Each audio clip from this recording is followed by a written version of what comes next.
नमस्कार, मैं हूं वीरेंद्र कुमार झा और आप इसमें मेरे साथ देख रहे हैं खबर तह तक। आज शारदीय नवरात्र की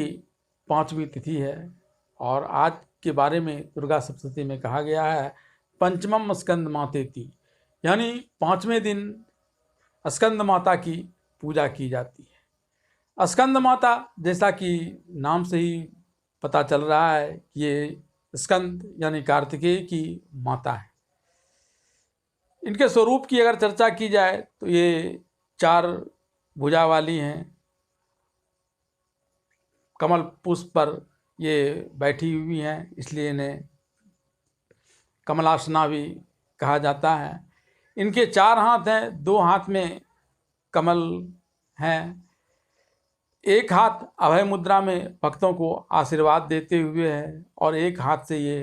अपनी गोद में स्कंद यानी कार्तिकेय को संभाले हुए हैं।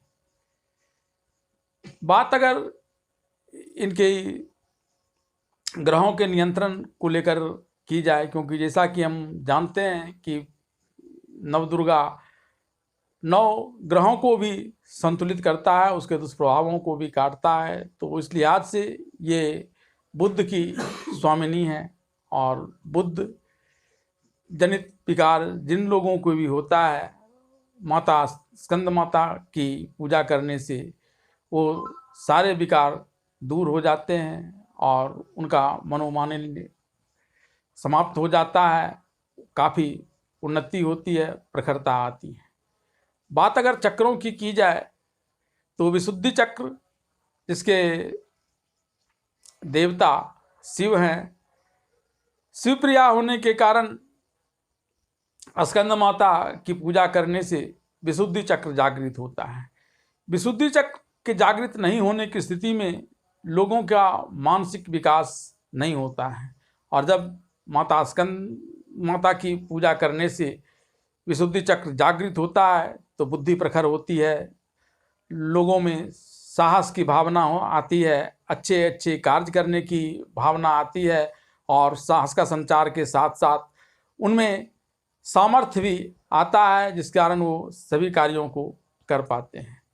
जैसा कि हम जानते हैं कि नवदुर्गा के सभी रूप किसी न किसी कल्याणकारी कार्य के लिए ही अवतरित हुए हैं और इस रूप में अगर स्कंद माता की बात की जाए तो इनका भी एक उद्देश्य विशेष से यहाँ अवतरण हुआ था। कहा जाता है कि जब तारकासुर का अत्याचार काफ़ी बढ़ गया था और सुर, नर, मुनि, किन्नर, यहाँ तक कि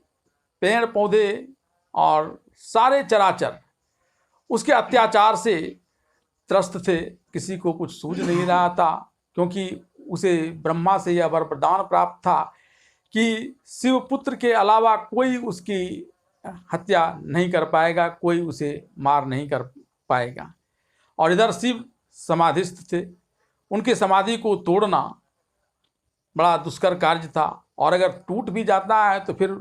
उनको संभालने वाले कौन होगी, यह एक बड़ा प्रश्न था। और तब देवताओं ने माता जगदम्बा को इसके लिए राजी किया था और वही माता पार्वती के रूप में जन्म ली और स्कंद माता यानी कार्तिकेय को जन्म देने के पश्चात इनका नाम स्कंद माता हो गया। और तब इन्होंने ही स्कंद यानी कार्तिकेय को युद्ध की सारी शिक्षा दी थी कि किस प्रकार से वह युद्ध में दैत्यों को पराजित कर सकेगा। और तब तारकासुर के साथ हुए युद्ध में देव सेनापति के रूप में